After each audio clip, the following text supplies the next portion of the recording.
Mesdames et messieurs, bonjour et bienvenue sur la radio-télévision du Sahel. Aujourd'hui, nous allons parler donc de géostratégie, de géopolitique. Et nous avons avec nous aujourd'hui au studio Monsieur Abdoul Razagou Déné. Monsieur Razagou, bonjour. Bonjour. Comment ça va? Oui, ça va très bien chez vous. Ça va. Ok, super. D'accord. Alors, vous êtes coordinateur du club de coopération entre le Burkina et la Chine. Dites-nous comment est partie l'idée de la création d'un tel club. Merci de nous recevoir. En tout cas, c'est un honneur pour nous d'échanger un peu sur la question de diplomatie géopolitique. Je réponds effectivement au nom de Abdoul Razagou Déné. Donc, je suis coordinateur général du club des jeunes pour la promotion de la coopération sino-burkinabé. Par ailleurs, responsable et membre de plusieurs autres organisations de jeunesse. Mais comme nous sommes là aujourd'hui, dans le cadre de la diplomatie, donc on va se limiter juste au club. Effectivement, il faut dire que l'idée nous est partie du fait que, après un certain nombre d'analyses des choses, nous avons constaté qu'à un moment donné, les jeunes sont beaucoup plus mis à l'écart des questions diplomatiques et géopolitiques, géostratégiques. On s'est dit, aujourd'hui nous avons une multitude d'associations de jeunesse qui essaient tant bien que mal, en fonction de leur domaine d'activité, d'accompagner en tout cas notre pays dans son processus de développement à travers un certain nombre d'activités qui sont beaucoup plus aussi en relation avec des partenaires étrangers.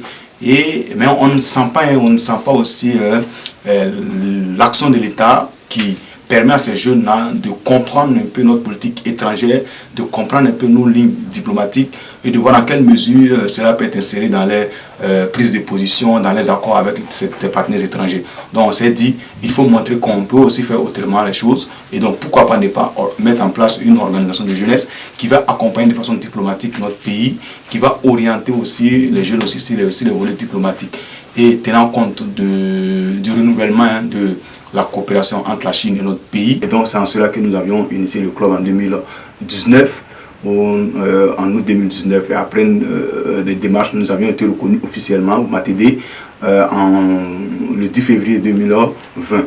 Et après cela, nous avons entamé une série d'activités qui nous ont permis aujourd'hui d'engranger un certain nombre de résultats sur le terrain. D'accord, vous avez parlé d'une série d'activités.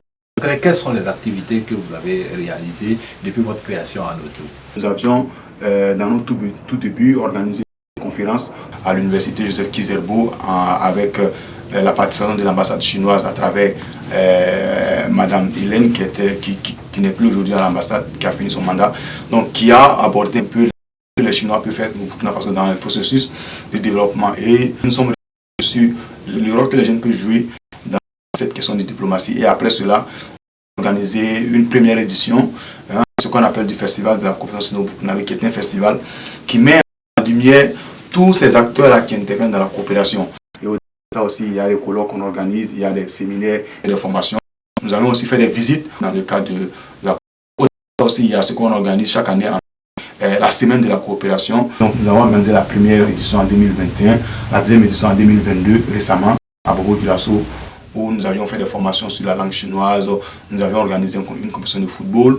Donc pour dire qu'on touche à tous ces aspects-là qui peuvent contribuer au développement de notre pays. Et là, nous préparons la troisième du festival qui va se tenir sous la présidence de l'ambassadeur de Chine au Burkina Faso. De toutes ces activités, quelles sont les autres activités que vous avez réalisées au profit de la jeunesse? En plus de tout ça, il y a aussi des ateliers qu'on a organisés qui est de permettre à la jeunesse burkinabé d'aller des tandems, d'aller ensemble, d'évoluer dans une même vision du développement de notre pays. Il y a aussi, à travers un partenariat effectivement avec l'école supérieure de microfinance ESMI, nous avions bénéficié en tout cas d'une bourse de réduction à hauteur de 50% de la société, où nous avions permis en tout cas à pas mal de jeunes burkinabés qui étaient en tout cas intéressés de pouvoir poursuivre les études supérieures. Et donc c'est aussi des résultats qu'on peut dire en tout cas satisfaisants, vu tout ce qu'on réalise dans le cadre de la coopération avec la Chine. Mais à votre avis, en quoi le Burkina Faso peut s'inspirer de la Chine pour se développer? L'inspiration, c'est dans plusieurs niveaux. Comme je l'ai dit, il y a beaucoup de choses qu'on a traversées. Et aujourd'hui, quand on regarde, on analyse un peu, on voit que 50 à 60 ans en arrière, en tout cas les pays africains, beaucoup étaient développés que la Chine. Mais aujourd'hui, la Chine est une grande puissance. Ce qui veut dire que nous, en tant que pays africains, on doit comprendre quel est le processus que la Chine a mené pour atteindre ce résultat-là. Pour nous aussi, pas forcément copier. Et aujourd'hui, quand on parle de partenariat sino-burkina, ça consiste en quoi? Quand on parle de partenariat sino-burkinabé, le partenariat c'est à plusieurs niveaux. Comme je l'ai dit, il y a des projets au niveau de l'agriculture qui sont mis en œuvre. Il y a aussi la santé qui est beaucoup plus mise en avant. Il y a beaucoup d'aspects en tout cas qui sont pris en compte. Dans le cadre du partenariat gagnant-gagnant, dites-nous au clair, qu'est-ce que le Burkina gagne à coopérer avec la Chine? Dans le cadre de la coopération, il y a beaucoup d'aspects qui sont pris en compte. Il y a le volet agriculture, l'élevage et tout, où la Chine accompagne le Burkina en termes d'expertise. Il y a aussi le renforcement des capacités des jeunes. Donc pour dire qu'il y a beaucoup de choses qui sont faites dans la coopération entre la Chine et le Burkina. Au niveau universitaire, il y a aussi des bourses qui sont données aux étudiants pour aller poursuivre les études en Chine. De façon générale, la coopération entre la Chine et le Burkina intervient dans tous les domaines et essaie d'accompagner en tout cas, de sorte à ce que le Burkina puisse vraiment en tirer profit de cette coopération-là. Voilà, nous tirons à la fin de notre émission. Et vous, personnellement, c'est quoi votre combat? Mon combat, je vais commencer par un proverbe que j'aime beaucoup plus utiliser. Quand un pays se développe, tout le monde se développe. Pour moi, mon combat aujourd'hui, c'est contribuer significativement au développement de notre pays. C'est de travailler à ce que le Burkina Faso puisse un jour atteindre ce grand pays qu'on rêve d'y être. Que ce soit à travers des partenaires, que ce soit à travers les jeunes, que ce soit peu importe le domaine où il faut, c'est de travailler à ce qu'on puisse permettre à notre pays d'atteindre un niveau de développement respectable et aisé. Donc c'est aujourd'hui mon combat. D'accord, mais quel message, quel appel vous avez pour la jeunesse? Vous allez donc regarder la caméra et donner quel est votre appel que vous avez à l'endroit de la jeunesse burkinabé?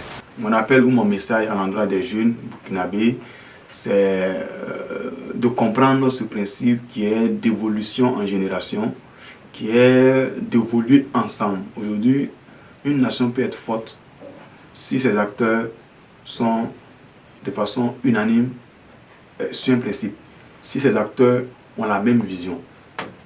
On a beaucoup de divergences certes, mais on peut évoluer ensemble parce qu'on a le même objectif commun, qui est le développement et le bien-être de notre pays. Voilà, mesdames et messieurs, vous l'avez compris, l'union fait la force et l'intérêt supérieur de la nation, c'est à cette seule condition que nous pouvons évoluer, que nous pouvons nous développer. Je rappelle que nous étions avec monsieur Razagou Déné, voilà, coordinateur du club de coopération entre donc la Chine et le Burkina Faso.